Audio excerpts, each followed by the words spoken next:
And so I'm all about rugged individualism. I would just say it's slightly nuanced.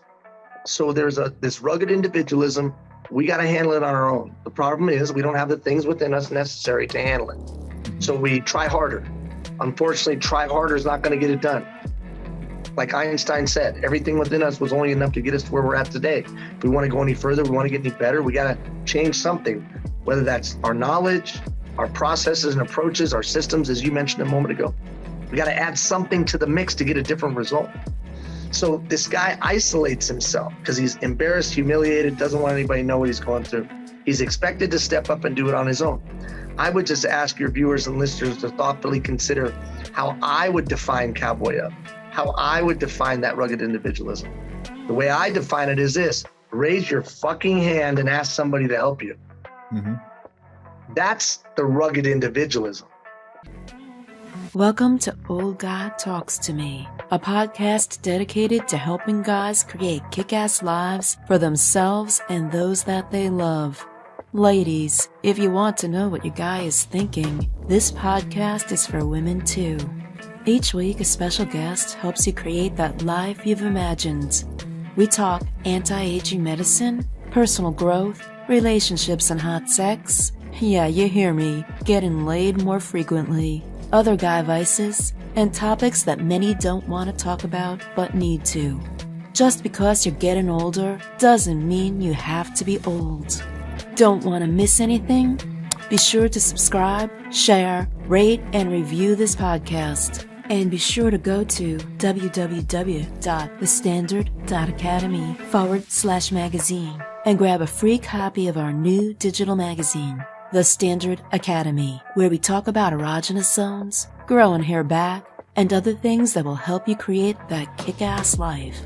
Now get ready to listen up and share with friends. This is Orson, the official old guy at oldguytalkstome.com, a podcast dedicated to helping older guys create kick-ass lives for themselves and those that they love. And well, part of that, things that guys have to face is depression.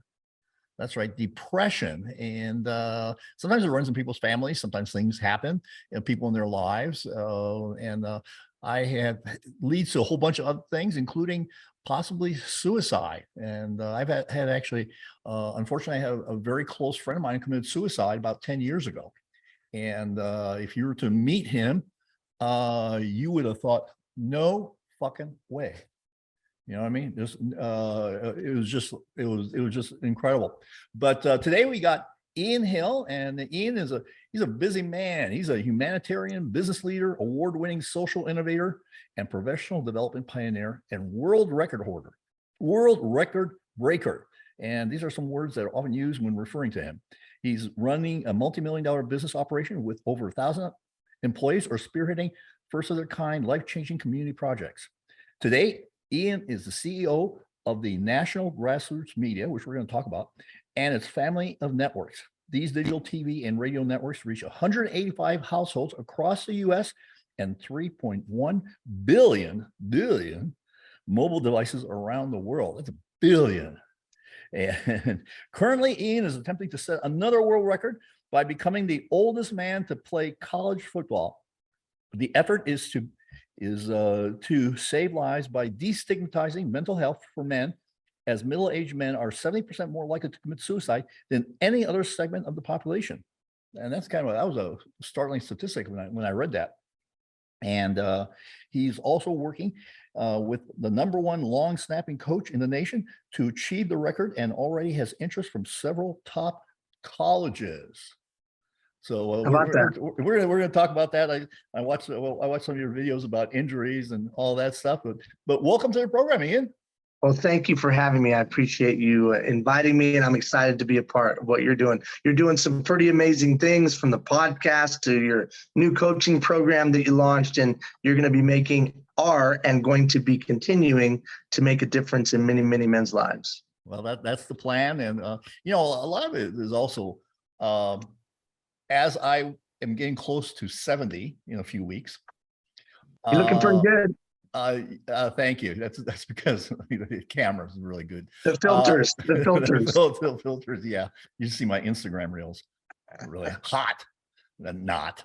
A lot of this is out of self-interest.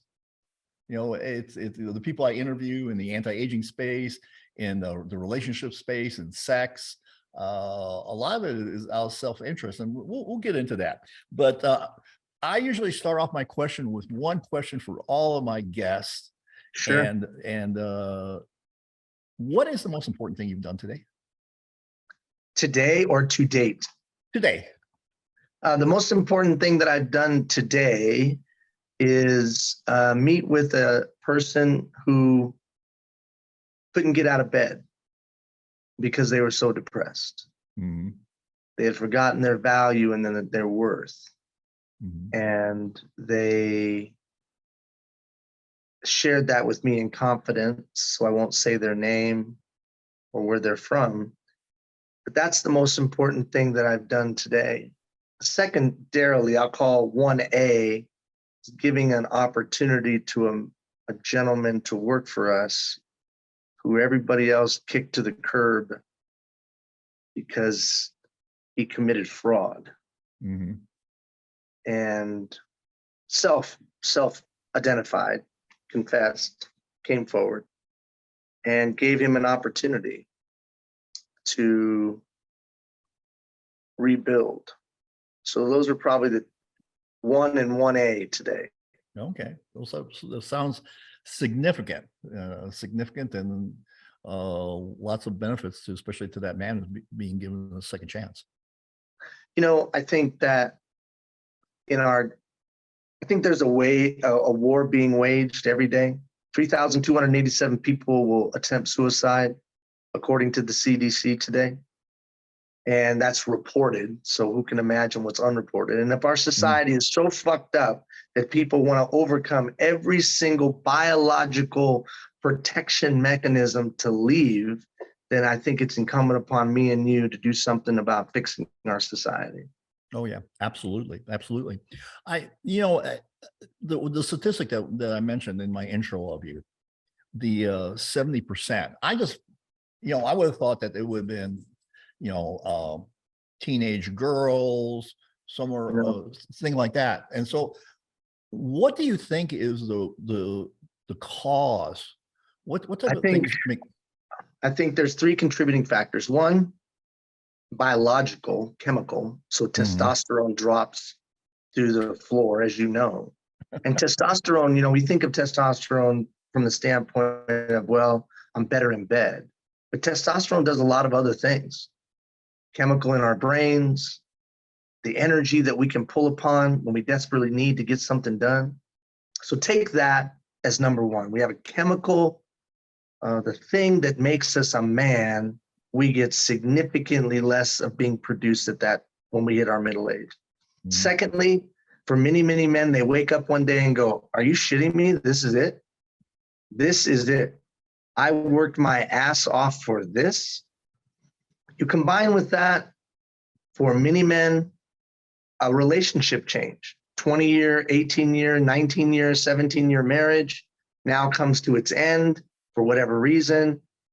And the last time a dude dated was 2002. And now he's all of a sudden in the game. He bends over to tie his shoes and he's got to hold his breath. He drinks a little bit too much. He drugs a little bit too much. He gambles a little bit too much. And he's living a hollow life. Mm-hmm. Then you throw on top of that one difficulty or one tragedy too many, one more rock in his backpack than he can carry. And because statistics tell us he has no friends, maybe one friend, and he has no place to share with, no one to talk to, and he needs to man up, the next thing you know, he figures it's easier for me to just check out. Now, women at that same age are more likely to think about suicide. Men are more likely to actually do it. Mm-hmm. And it is overwhelming, the statistic, that the 70%. And it pushes over 50. It leans over 50 and 60. Mm-hmm. A guy just comes to the conclusion of, how am I going to overcome this $350,000 of debt? How am I going to rebuild my life now that my wife walked out because I'm such an asshole? My first marriage, I had 2 kids, they don't talk to me. Or whatever, right? Sure. And it's all the scenarios. realization. I honestly, as Pollyannish as it seems, I actually think it's a realization of no hope. There's no hope. Yeah. The game, I look at the scoreboard, I'm losing. It's the last 7 minutes, I think, in my own perception, shit, I turned 50. How much more time do I really have? Or I'm 60. How much more time do I really have? And so they figure the game is over. But you and I both know the game's not over. Yeah. And that's why I'm so happy with the work that you're doing, because you're helping men see that the game's not over and you're teaching them new ways to play in these unprecedented times. Yeah. I think it's interesting that the first thing that you brought up, the testosterone. I want to delve into that a little bit. First of all, to keep my intellectual IP lawyer happy, I'm not a doctor and we're not providing medical advice here. Sure. Okay. So, but I've been on testosterone optimization for over 25 years. And I can't imagine my life without it. And it's very noticeable. The last time I was off it, I was in New Zealand with my youngest daughter for 3 weeks. And for all sorts of reasons, even everything I do is with prescriptions. I don't do anything, I'm not buying anything out of anybody's trunk in a parking lot or something like that. Right. Everything I take is prescription grade. And my wife, I was on the phone about 7 days into the trip, and she goes like, "What's wrong? You're really negative." And then a few days later, she asked me like, "Did you take your testosterone?" And I said, "No, I just don't want to travel across the border." Next thing you know, some border agent gets all hyper, and even though you got a prescription, blah blah blah. I don't need to be finding a lawyer in New Zealand. But it was very, very noticeable, and because I've been on testosterone for so long, I think one of the things is actually I feel very young mentally in terms of attitude. And it's a challenge because most physicians, and I run into this all the time when men that I counsel on this, most physicians will not give you enough to make a difference because they treat to the ranges, but the ranges have been generationally dropping. And I think LabQuest or one of the companies, I can't remember, just went down from 1100 to 960 as their top. But 20 years ago, and this was told me by a physician who's been in the space, he said that the high normal range was 1500. And so what they're measuring is they're fitting you into a box of unhealthy people. The average of unhealthy people. It's a sliding scale. And unfortunately, that sliding scale is going lower and lower of what would be quote unquote identified as normal. We would be foolish. I too am not an expert. I'm dumb as a rock, barely graduated from high school. But here's what I know. I know that my body is what my body is based on the chemicals it secretes. Mm-hmm. Sure. That's the bottom line. Yeah. And we know that depression, anxiety, bipolar, and so much more of our invisible barriers that people are struggling with today are chemical based. That's why there's so many prescription drugs, because they're saying, hey, we can balance out those chemicals with this prescription. Now, we're not here to debate whether that's true or not. It's way above my pay grade. But for me, when I faced the challenge of depression, I went in a different direction. I took a different approach because that's what fit me better, which was 1, mindfulness, meditation and prayer, 2, physical activity to raise my testosterone levels, 3, recalibrating my nutrition so that I would, put into me everything that was best for me at this age: anti-inflammation, excessive amounts of protein, not limited, but focused carbohydrates and the appropriate amount of fat. And instantly cutting out fast foods, instantly cutting out processed foods, instantly being more mindful and being in the gym more. My depressions didn't go away, but it certainly started to fade. And then when I added to that the help of clinicians and professionals, in rewiring my brain through the wonders of neuroplasticity, I was better. Yeah. So, I mean, I think it would go without saying, it's self-evident that we are chemical beings. And so testosterone's a big deal, 100%. And I can see why you're so fired up and so excited, because you've got the appropriate testosterone levels for a 70-year-old man. All right, according to my primary care physician, the inappropriate levels. Well, yeah, exactly.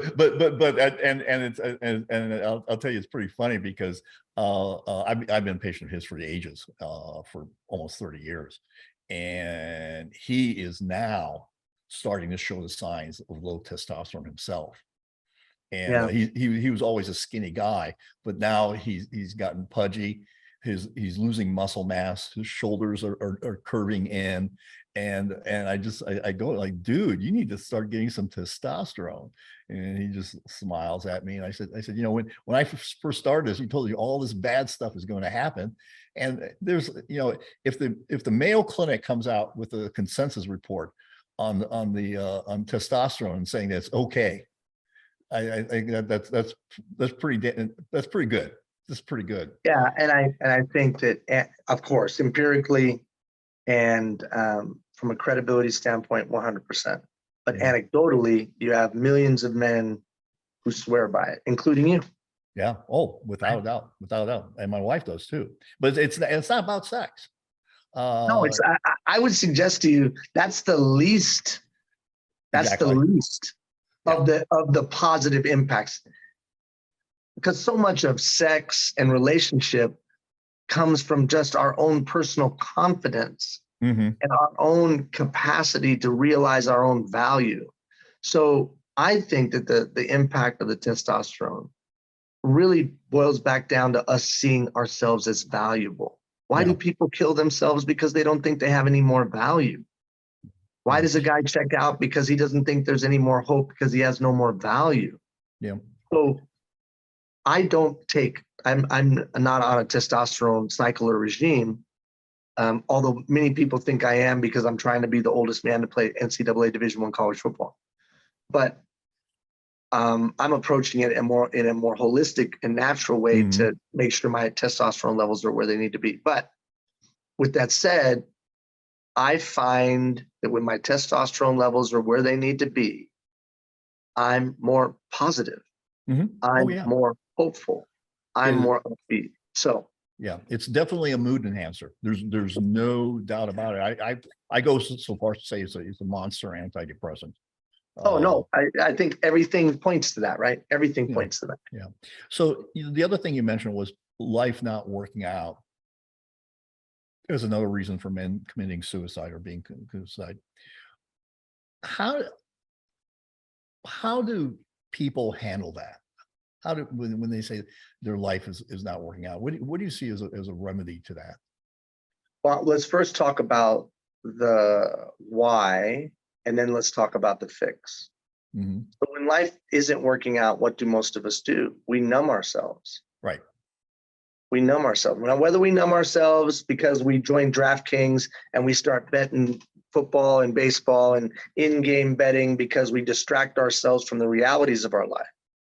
Or, as I mentioned earlier, we go down and have one more or two more every night than we really should have at the local bar.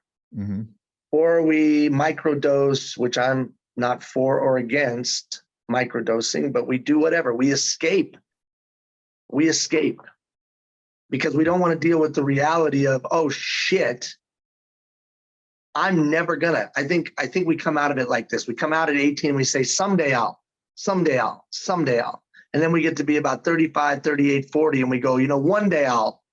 And then we get to be about 50 plus, and we say, you know what? I'm never gonna do that. And for some who don't have the resiliency skills built into them, they don't have the capacity, or they have other things that are sending them the message that they have no value and worth, circumstantially or because of their own choices. They look around and go, this is bullshit. I got no chance to do the things I dreamed of. What the hell am I living for? So now if that premise is accurate, which I believe that it is, then what's the fix? So one, remembering our worth and value. So 70 billion people have lived on the planet. There's nobody like you, nobody like me.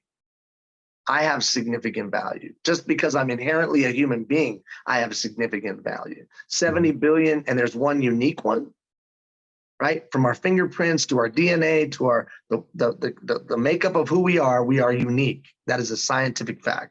So one, I have value, period. Not even up for debate. I have value. Two,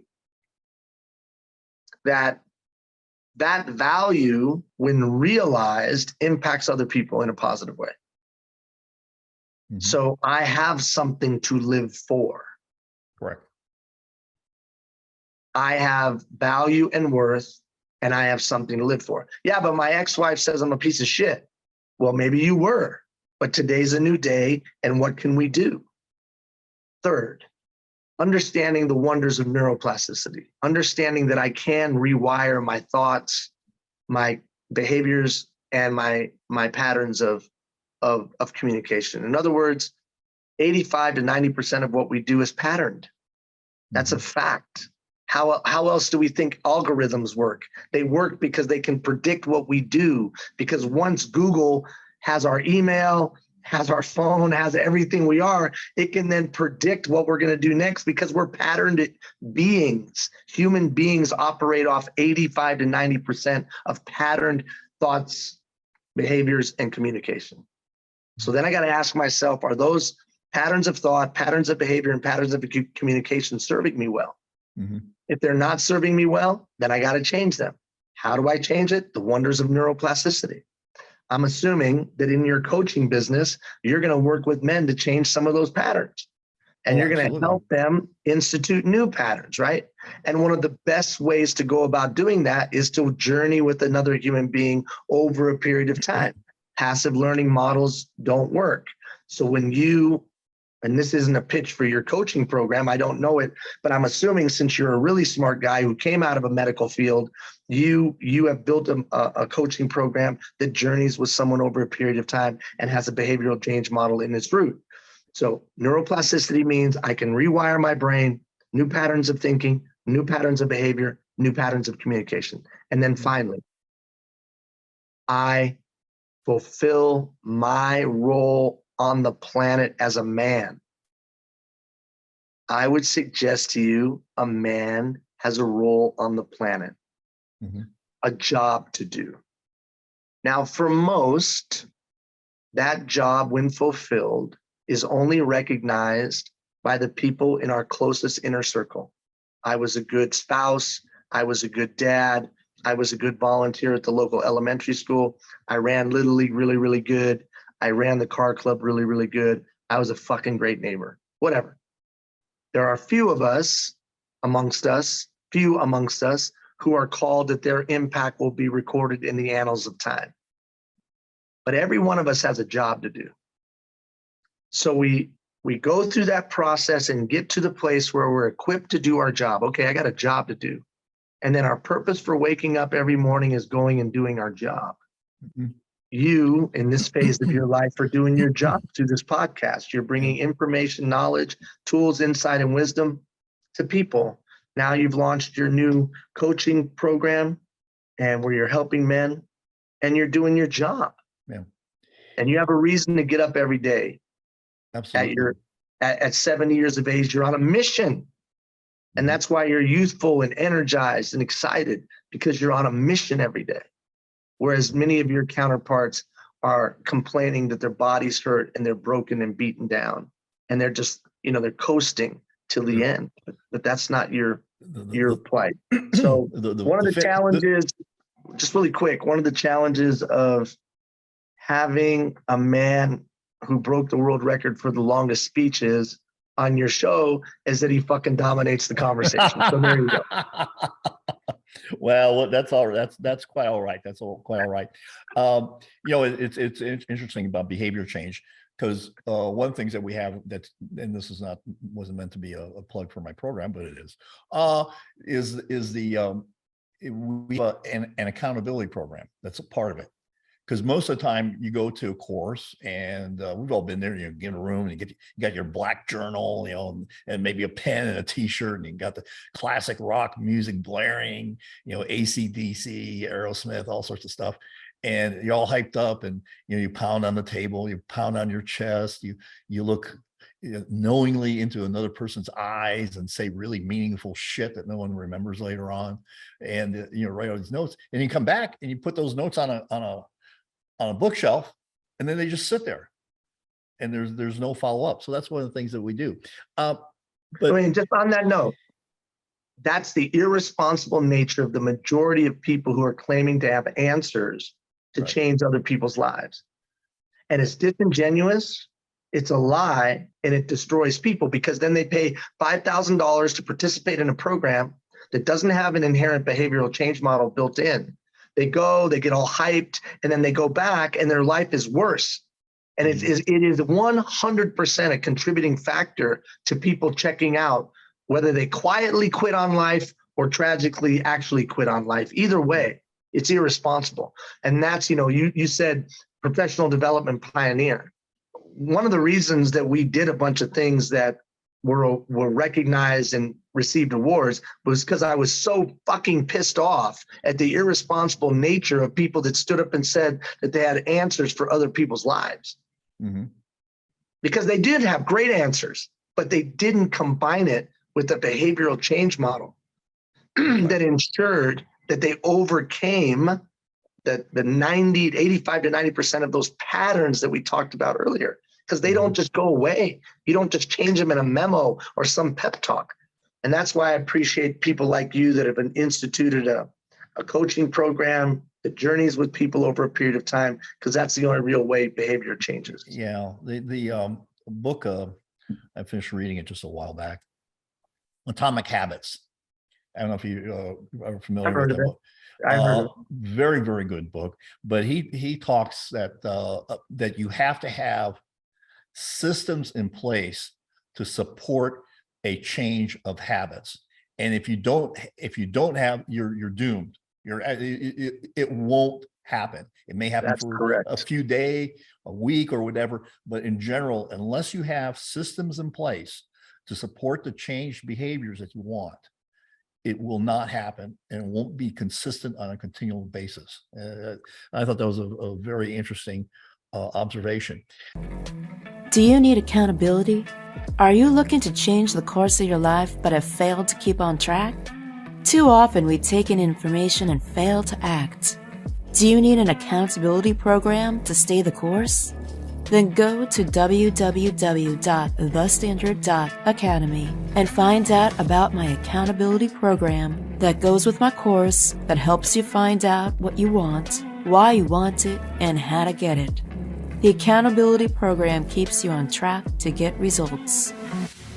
You also talked about relationships as being a factor in men's depression and suicide.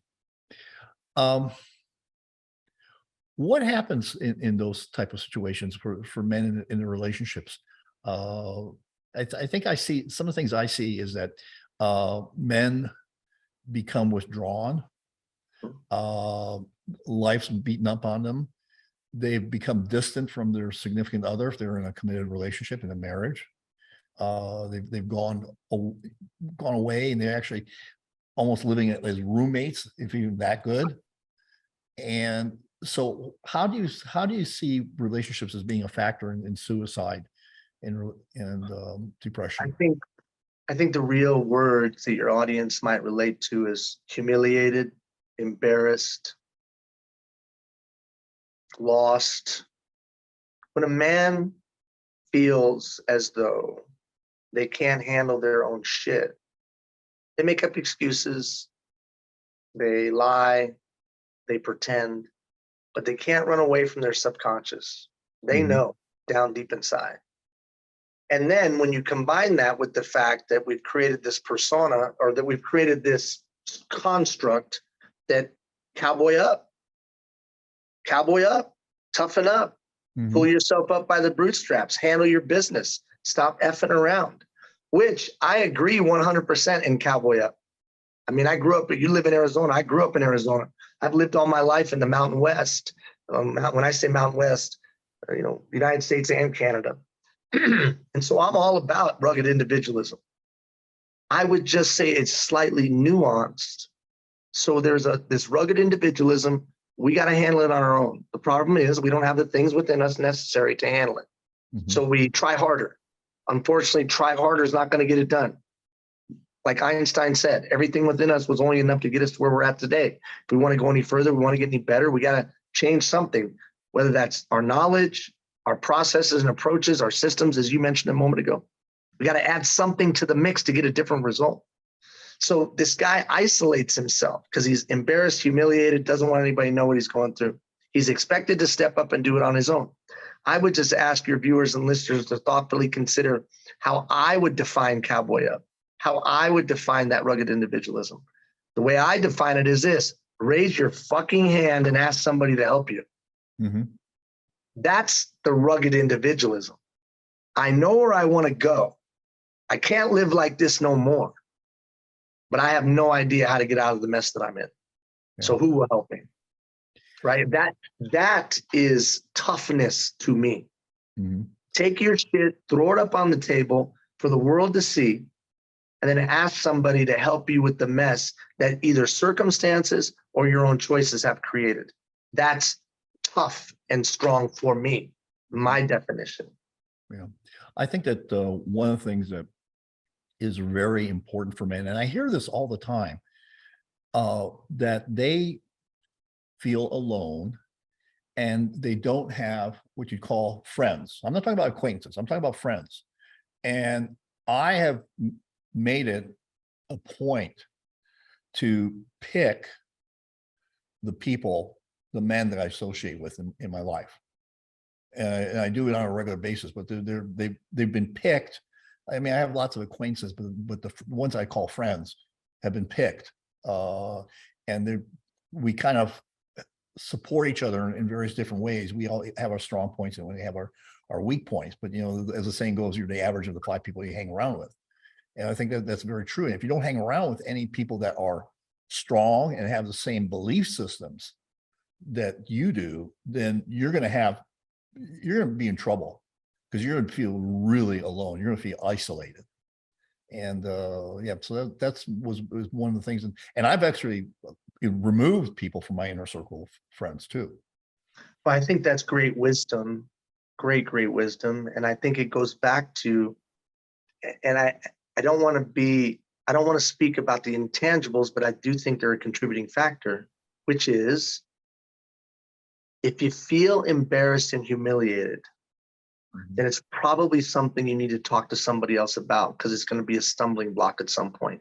Mm-hmm. So if our natural tendency is to turtle, right? We're going to turtle. We're going to go in our shell. We're going to go off and handle it our own selves. That's a recipe for disaster. So if you are listening or watching this right now and you're thinking, yeah, man, I spent that money and man, I effed that up, or I made these choices and I effed that up, and I did these things and I effed that up. Let me turtle and handle it myself.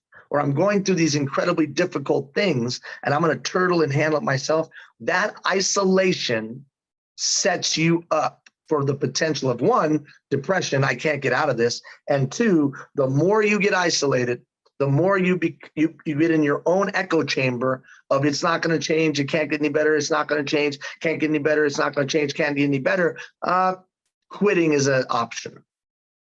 Yeah. Whereas if you have, like you said, those 5 people, someone's going to help you come up with a good idea. Someone's going to help you come up with an approach. Someone's going to help you navigate out. Or if nothing else, someone's going to be a positive light that says, don't quit. Yeah.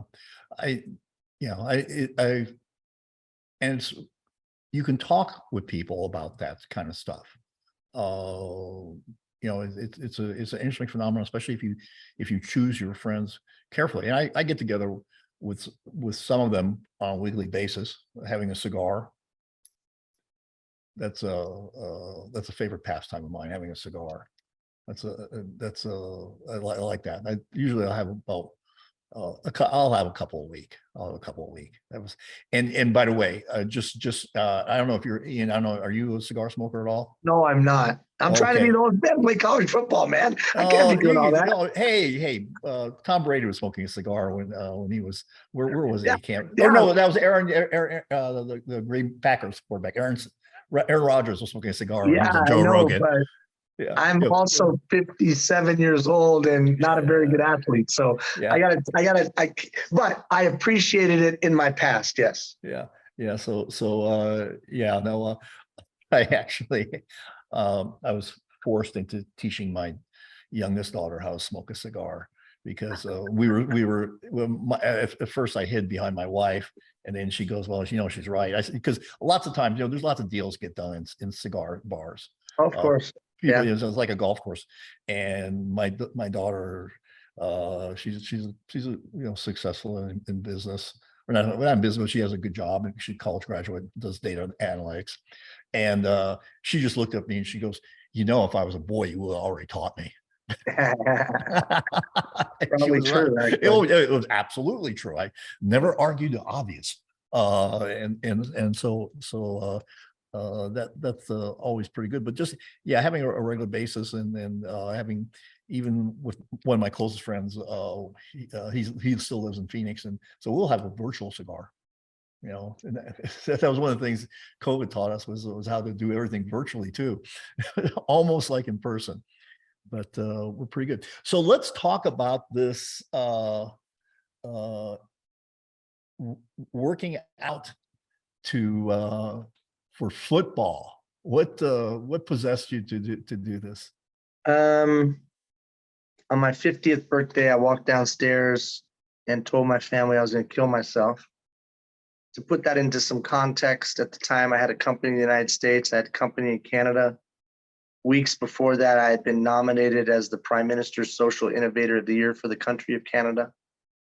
My family's charity, my charity, was partnered with Kool-Aid Kraft Foods. You couldn't get any bigger of a partner than that.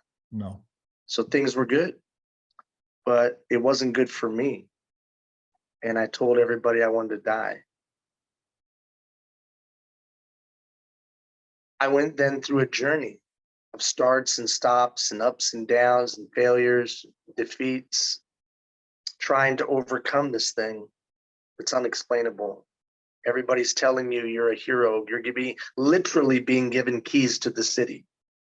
Mm-hmm. And then you go to your hotel room and say you're a piece of shit. Unresolved trauma, issues that I hadn't dealt with, personal choices that I had made that created catastrophe for people around me. All of that culminated in I don't want to live anymore. Now, it wasn't that I didn't want to live. I just didn't want to live like that. But I didn't know. I had no idea how to figure it out. Mm-hmm. So through those starts and stops and ups and downs, and I tried a number of different times to try to get out. The last time I said, the only way to change this is to do something radical. The only way to fix this is to force yourself to change your patterns of thinking, as we discussed earlier, your patterns of behavior and your patterns of communication. So I reached back to the thing that made the greatest impact in my life. And many men will relate to this: athletics. Mm-hmm. Athletics saved me. And could athletics save me again?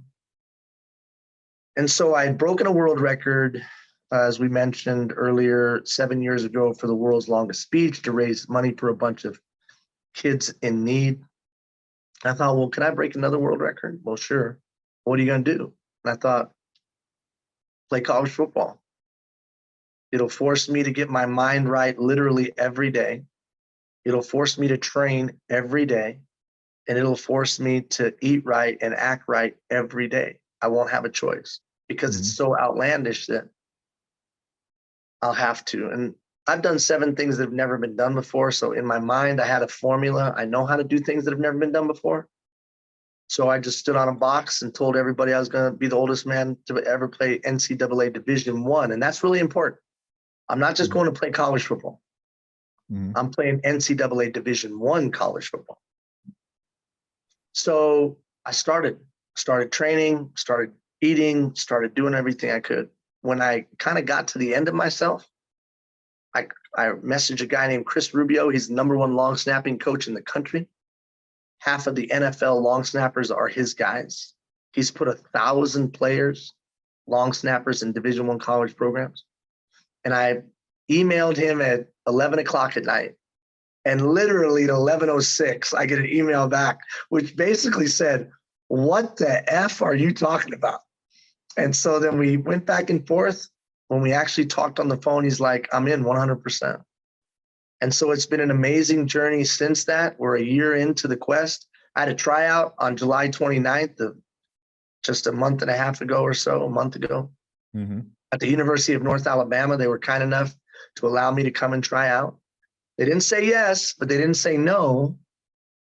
And so the quest continues, and we're preparing now for the fall of 2023, and we've made some adjustments to the training plan. But yeah, I train 2 and 3 times a day, 6 days a week to be the oldest man to play Division I college football.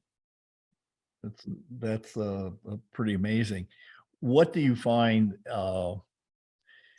as a challenge in terms of training like that? I hurt, and I've always been the hardest worker on the team or the hardest worker in the room. And what I had to come and find, the University of North Alabama didn't work out. And you say, well, how close were you? A 0.5 of a second. That's how close I was. A long snapper has to be a starter in the NCAA Division I level. You got to snap that football back to the punter in 0.75. I snapped the football back in 0.8. So a 0.5 of a second is how far I'm off. Why? Because I overtrained. Because I was injured the whole time. I had a strained AC joint. And then after that, I had a stress fracture in my foot. And then after that, I had a pelvic floor injury. And when I went and tried out the University of North Alabama, I had that pelvic floor injury. So it was because I didn't train properly. I didn't take into consideration what I was dealing with at 57 years of age. And I have some of the best coaches literally in the world helping me. And we had to all sit down and say, you're working too hard. Sure. You need to work smarter. You need to put more emphasis on the 22 other hours of the day, not the 3 hours of training. So we brought on board a Canadian Olympian. Kristen is a Canadian Olympian, and she's in charge of nutrition and recovery. And things have changed completely. More emphasis on sleep, more emphasis on massage, yoga, more emphasis on nutrition, more emphasis on the recovery side and injury prevention side, and less emphasis on the work side. Sure. So that's been the hardest. I've just been hurt the whole fucking time. Yeah, I think that's as we get older, injuries are more significant. And I know that I watch one of the big things. I had a bicep tendon tear, and it just wouldn't heal. And every time I thought it was healed, I would re-injure it. And the best thing happened was COVID, when I couldn't go into the gym. And so it finally healed up. But I think there's lots of you have to be careful and listen to your body when you're working out. I like to lift heavy stuff.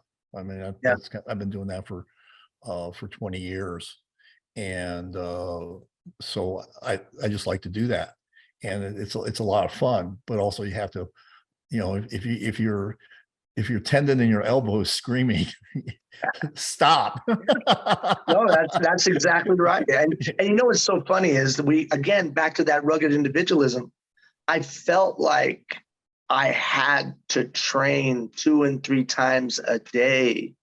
And what we're finding now, after the tryout, you reconfigure. We don't quit. We just reconfigure the plan. And now it's okay. Yeah, some days you train two times a day. You never train 3 times a day. And you're instead of taking 24 and 48 hours of rest, you're taking 72 and 96 hours of rest, like in the weight room. Like when I've been invited to come to the National Scouting Combine at the Indianapolis Colts training facility in the end of January, which is a tremendous honor, right? And When I go there, my goal is to bench press 225 pounds 17 times. In the past, I would have thought that meant that my training regime in the weight room had to be a certain level of intensity and so many times in a day. And what I'm finding is that 24 to 48 hour rest time is now 72 to 96, and I'm seeing greater gains. Mm-hmm. So there's something powerful about recovery in general. Sure. There's something powerful about, I mean, you talk to a farmer and that farmer lets his land rest, mm-hmm. right? To replenish the nutrients in the ground. And here we are working ourselves to death and not resting. So rest has become, I mean, the biggest learning thing I've come out of this with is rest. So that's what we've really put an emphasis on, is rest and recovery. But man, I'm only a half a tenth of a second away. Mm-hmm. I feel very, very, very comfortable that come 2023, 365 days from today, this conversation won't be, did you make the team? The conversation will be how do you see your opportunity to get playing time, right? Because Sure. that's the other thing we have to be honest about. I'm not going there to stand on the sideline and get the ceremonial, oh, look, the old guy's going to go in and snap the football one time. Oh, that's so cool. What a hallmark moment. Isn't that? Fuck no. I'm going to be a starting long snapper. I'm going to help somebody win a championship. Mm-hmm. I got to go to school for 6 months. Think about that. I got to go. I'm Rodney Dangerfield going back to school for 6 months. Well, that was good. That was going to bring me to my next question. Are you going to join a fraternity? No, I'm not. I'm going to be on a fraternity. It's called the football team. So, but because you should do Rush. But I'm not going to go there. I'm not taking 6 months out of my life to go there and stand on the sideline and hope that the coach feels sorry for me and puts me in for one play. No, I'm going to earn playing time, be a significant contributor to the team, and help win a championship. Good. So tell me a little bit about your NGBN TV and what's that all about? So this, people think that this effort to kick the shit out of depression is just me playing college football, gaining awareness, and then introducing people to programs that will help them. No, it's actually a three-pronged strategy, because I know that you're not going to just be able to do something of hype to help change people's lives. So the first prong is this football thing, because it does bring awareness. And middle-aged men watch college football, and we can give them tools and resources because they check it out. What's this old man doing? And they check it out. But then we knew we needed to have something more tangible. And so my media company launches television networks, digital television networks on Roku, Apple TV, Amazon Fire. And so we said, what about a television network for men in their 40s, 50s, and 60s, where they can get tools, where they can get meaningful information, where they can be supported, where they can get information about professional development, personal development, where they can get information about their physical and their physicality, nutrition, fitness, love, sex, relationships, finance, parenting, what do you do after a divorce? A one-stop shop where we got experts, authors, speakers, presenters, and talent that can provide that information at no cost. And so that's what we're launching. And you can go to ngbn.tv and you'll see a list of the content creators. We hope to launch the Roku and Apple TV and Amazon Fire channels in the near future, in a very short period of time. And it'll be a place for 40, 50, 60-year-old men and those that love them to go and get the tools, resources, information, and the relationship, the connections. We're building a community. This is less about building a television network and more about building a community of like-minded people who come and have similar experiences that can support one another in their journey and growth. Final thought on this. If you look across our society, any community, any local community, the 40, 50, and 60-year-old man plays a significant role. They're the CEO. They're the senior vice president. They're the president of the Rotary Club. They're the person in charge of the Little League. Now, that's not to diminish the role of 40, 50, and 60-year-old women. Don't attack me. I'm just saying 40, 50, and 60-year-old men play a significant role in our society. Mhm. And if they're fucked up and incapable or fulfilling that role to a lesser degree than they have the potential to do so, we all suffer. So we said, you know what, enough of that bullshit. We got to help 40, 50, and 60-year-old men. And then from a personal standpoint, depression tried to take me out, tried to cost me a lot, actually. Cost me many, many, many things. And so I just vowed to go steal 1,000 men out of its jaws. 1,000 men. You try to take me, try to take one, I'm going to go get 1,000. Now we've been able to get a lot more than 1,000, but that's my mindset. Let's go get that man and let's help him get back on track, and then watch him and celebrate him as he goes and reaches his full potential for those that he loves in the broader world as a whole. Sure. Sounds great. Sounds great. Yeah, I think it's we're talking about something that is not talked about very often. It actually is not very well known, and that about the depression that men face, because they usually do it alone. Yeah. They try to, as you said, they try to just to keep it in, which is And I unfortunate. told myself that I would be transparent through this whole process. You know, and I can honestly say that when I got back from the tryout, these last few weeks have been hard.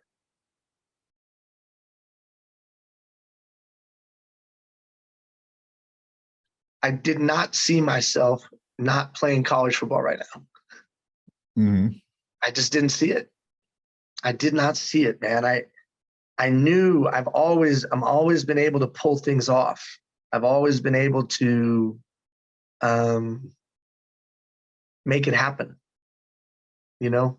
Mhm. And so I didn't, yeah, it's been a very difficult time coming back for a lot of reasons. And what got me back in the right headspace was this. I had a buddy that said to me, who's involved in TV and movies and stuff, and he said, you know, Ian, if Disney was going to write a story and a movie about this, you'd fail the first time. And I hadn't thought of it like that. He's Mhm. like, now you're going to go and you're going to really inspire people. Or now you're really going to grow. Because it didn't come easy the first time. Mhm. And now you're going to have to dig. And now you're going to have to go beyond anything you've ever thought. Because the universe has exacted a price for this goal. Mhm. And it was a price that you were unable to pay. And now you're going to have to go get some more currency to pay it. Okay. Once I heard that, once I understood that, I kind of took it in my head and took it in my heart. I was like, you know what? You're right. I hadn't paid the price. I got to pay a greater price. And I'm going to go do that. Sounds good. Well, I have confidence that you will. I will. I know have you no will. doubt. I'm going to play Division I college football. And there's a reason I have to. I have to, because there's somebody out there that thinks that it's impossible for them to overcome the $350,000 of debt at 68 years of age. Or there's somebody out there that when their wife walked out the door with another man feels like they've been completely gutted and that they can't survive another day. Mhm. So I have to do it so that they look and go, if that fucking guy can go to play Division I college football, I can get out of this mess. As Pollyannish as it sounds, I believe in the depth of my being that it can be a beacon to others that their thing is not impossible, that it is possible, and that there is a critical path that can be followed to make things better than they were yesterday. Absolutely. Absolutely. Well, Ian, I want to thank you. Yeah. I want to thank you for the conversation, for the insight, and we'll be looking to follow your progress and see where you end up, in terms of your college football career. I think that's going to Arizona State, man. You could be in the stands. Arizona State, Sun Devil Stadium. That's right. Oh, gosh. All right. Well, Ian, thank you. Thank you, sir.